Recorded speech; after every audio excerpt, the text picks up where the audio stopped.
फुटलेला डबा. एक होतं गाव. त्या गावात एक भिकारी आणि त्याची बायको राहत असत. तो घरोघरी जाऊन भिक्षा मागत असे. एक दिवस त्याला पिठाने भरलेला डबा मिळाला. घरी येऊन त्याने तो आपल्या खाटेजवळ टांगला आणि तो झोपी गेला. झोपेत त्याला एक स्वप्न पडलं. हा पिठाचा डबा विकून मी एक बकऱ्यांची जोडी विकत घेईन. काही दिवसांनी माझ्याकडे खूप बकऱ्या होतील. त्या बकऱ्यांच्या बदल्यात मी गायी विकत घेईन.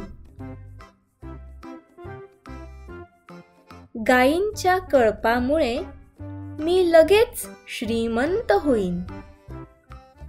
मग त्या पैशाने मी घर, गाडी आणि बरंच काही विकत घेईन.